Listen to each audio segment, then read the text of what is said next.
oh, so glad to meet you too.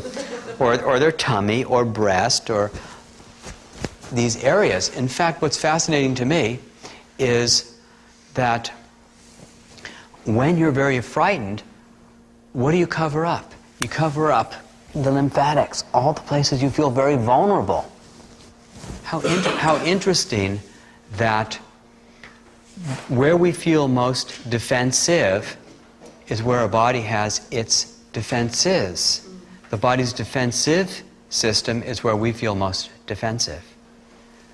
And so we're protective of the places where the body's doing its own self-protection. So you can run, with permission of course, you can run energy into those places where the lymphatics are. So you can run it into these places through here or whatever. And that really helps to boost the immune system function. So I'd like to cover hand positions again. And maybe I can borrow you today. Okay? Okay. So come on up here. Let's get right in the middle. Is this a good spot here? Okay. So as I part the hair a little bit, and we work atlas, axis, right, run the sides of the neck right about here and here. There's also the occipital ridge, and here's a pretty even. And you're just kind of lifting up on the sides right here and here. You can feel it on yourself. Then you can come down the cervicals of the neck, 7th cervical, 1st thoracic, the bone that sticks out at the back of the neck, and the one underneath it. This is often a point that needs a lot of work. You can work everywhere down the spine. Remember, you can use these 3 fingers or the palms of the hand, whatever is convenient to your wrists. Also, this concentrates the energy stronger. Go down the spine, everywhere on the spine that needs it. The hips, to find out where the hips are, you can just press into the side and push down, and I'll get low and we'll see where we are here. And there's exactly it, and it looks even here today. And so then the sacrum, you can run energy in comfortably from different angles. I'd rather be in front like this. Let's turn around this way. You can kind of, oh, not that far, just about here. That's good. And just walk around it with me. So the sciatica, let's bring this up here so we'll see where you're. Okay, the sciatica points is where the piriformis muscle is on both sides, about here and here. And you could run energy in both of them, but my preference, turn to the side, is to work one point on the side and one point just in about here, so it goes through the psoas. This is the psoas sciatica. And if they have pain going down their legs, you might also spend a little time where the pain goes down the legs as well. Okay? And then, if there's organ problems, you can work right through that heart or the lungs or whatever else you want to work. Just work right through the body for any organ conditions. Am I leaving anything off? Nope, that's it? Good. And of course, we talked about the sinuses, TMJ, where you can feel the joint where you open and close your jaw and run energy into that area there. Okay, thank you. Thank you. Yeah. So, what I'd like to do is open this up to any questions that you may have at this time about the work, and let's hear them.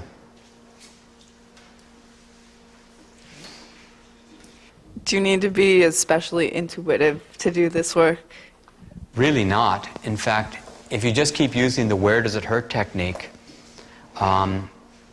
it just works great. You ask them where it hurts, whether it's an emotional pain that the person feels somewhere in their body, or a physical pain, or tension or tightness or upset or whatever. Start somewhere. And this is one of the great things, is that if a person has like this multiple condition, you don't have to be smart or intuitive. It doesn't matter if you start on the wrong spot.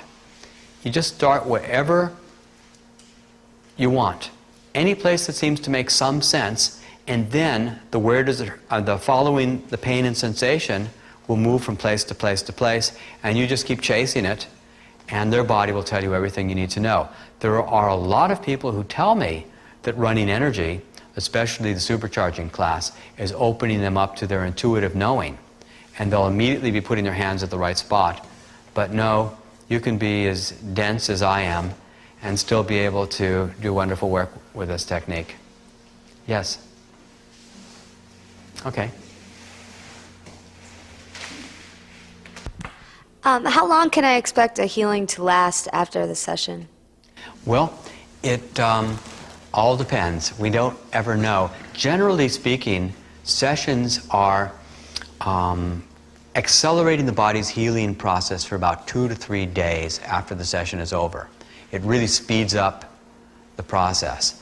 The supercharging class tends to double that. It's more like 4 to 6 days after a session when people have learned the supercharging techniques.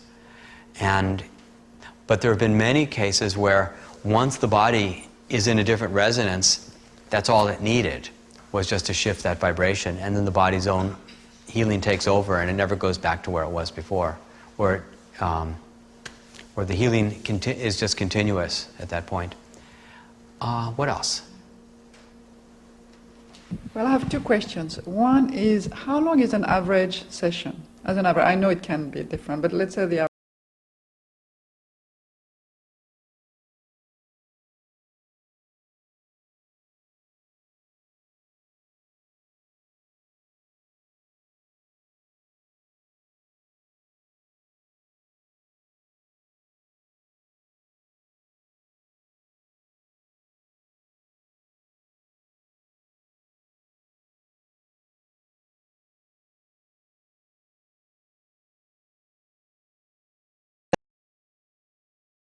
Fingers where the pain went down from a 7 or an 8 down to a 2, and then the people weren't willing to let me continue any longer because they wanted to get back on the basketball court. I could have brought it down to a 0, but they didn't want that because they just wanted to play.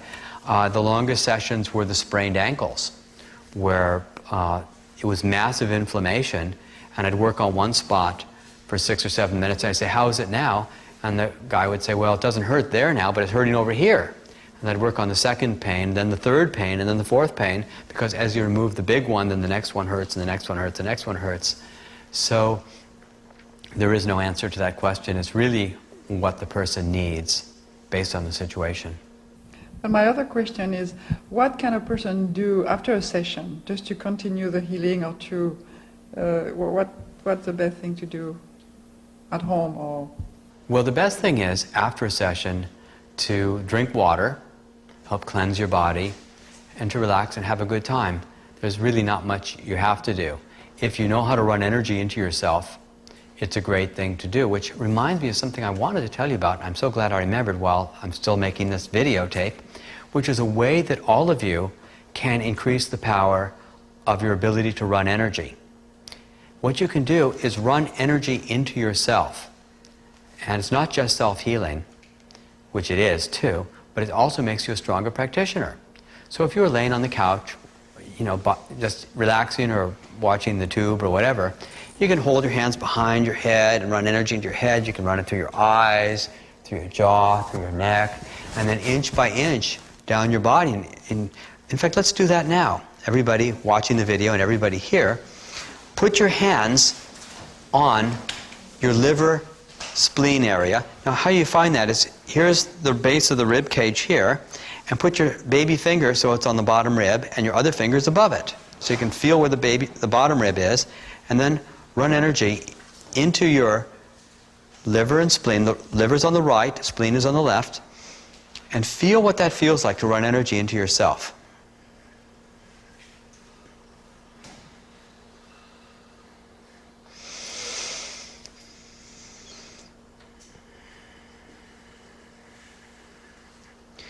Yeah, if you want to cross your arms, that works great too.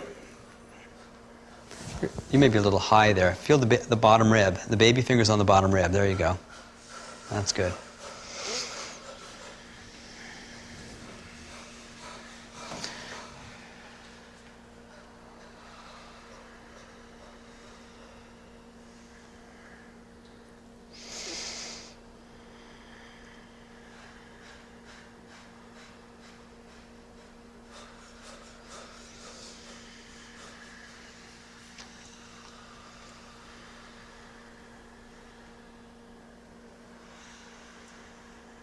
Okay, now try putting into your lungs. Run energy into your lungs.